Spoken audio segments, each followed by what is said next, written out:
You're getting tired of spending an awful lot of money for toys that seem to fall apart after a few months, or else they need batteries, or they need a complex set of instructions to put together. Well, we have a partial alternative. My guest is Marcy Myers, and she's a home economist for the Maryland Cooperative Extension Service.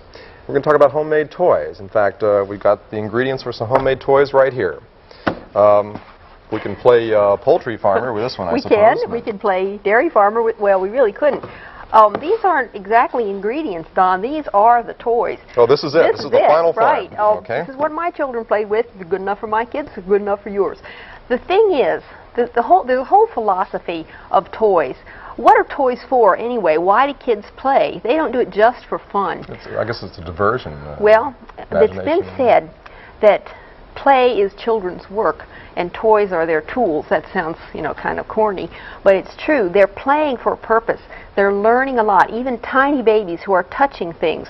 For instance, plastic hair curlers. As long as the plastic is soft and not brittle, a tiny baby could learn a lot from this. They're learning how things feel, how they taste, mostly, textures, up to a year and a half.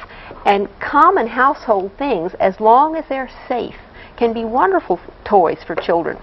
In fact, you have to check on purchased toys, too, for safety, to be sure there aren't sharp edges, aren't little pieces that are going to come off. So if you're going to have to check anyway, why not go with the free stuff? And none of these things need to be assembled either. They don't run off of batteries? No. That's great. Really, our box here, which is a shoe box, very brightly colored and appealing to children. Different age kids can play with this and have a wonderful time. It's not a shoebox then when a child plays with it. It's any number of things, right? It can be anything. It can be a monster box. I'm afraid to look in. It can be building blocks. Kids will stack up boxes like this or put things in them. Cans, too. Button collection in there. Or it can be an anything collection. If you're really a creative parent, you can decorate these things. Are you talking about really young children like preschoolers? Mostly, yes.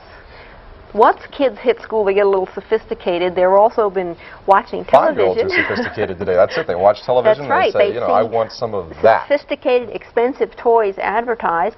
And a lot of times, the toys that are really pushed are not fun for kids at all and not educational. If it has a battery and does things by itself on the floor, you can watch it a day or two, and after that... Well, the problem is they're designed by adults.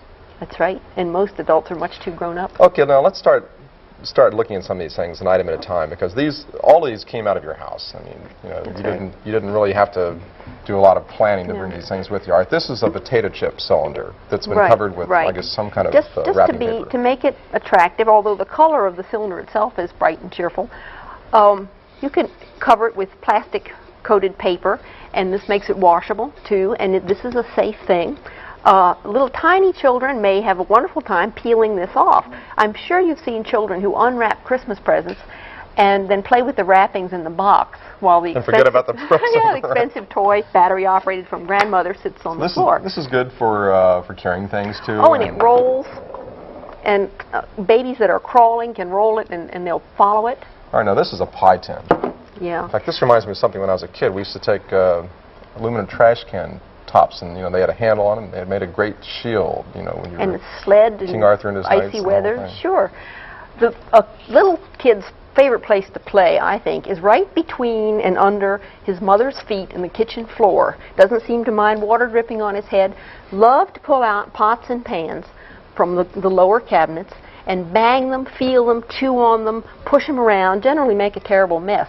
But they're learning something while they're doing that. And on the other hand, they're right there where you know what they're doing, too. So with a little bit of forethought, you can put safe things in those lower cabinets that they can open. Now, you put something together here. Most people throw these things away. Margarine comes in them and any number of things in the kitchen. But I've seen toys like this where you had one item nestled inside of another. $5, $8, $10 for 4 or 5 of these. They come in more colors, too. Things that fit together. You can see where that's an educational thing. You can't put them together this way because that one won't go in. So it teaches a child relationships and sizes. Right, size, shapes, and so forth. Again, I can't stress too much the safety factor here. These are that soft plastic that aren't going to break. I can't figure this one out. Well, that's a little more looks like a clear plastic egg, okay. You're just not at that stage yet. That's okay. This is a come-apart puzzle type toy, just an example of a good toy that is a commercial product.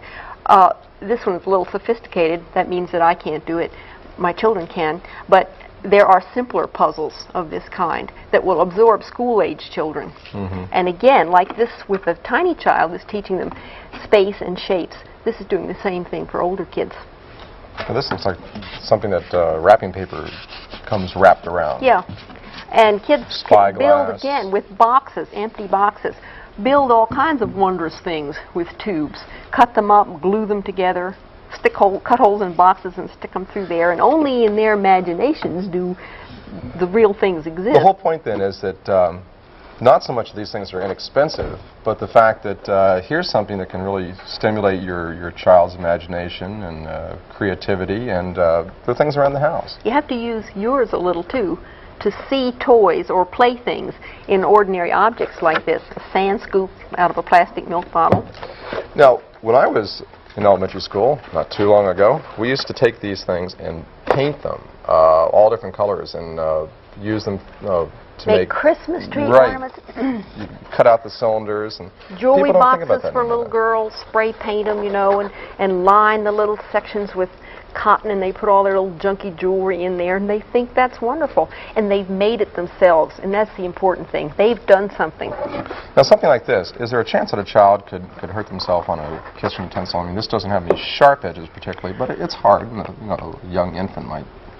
I wouldn't give this to a tiny baby. I was thinking of this kind of down in that bottom cabinet with the pie pans and the saucepans and so forth. That's something that'll bang, make a good noise. You could hurt yourself if you fell on that, but it's not going to come apart. There are no small pieces. Thanks, Marcy Meyer with the Maryland Cooperative Extension Service, for being with us. So, you know, if you just look around your house, you'll probably find all sorts of things far more imaginative than what we've brought out here today.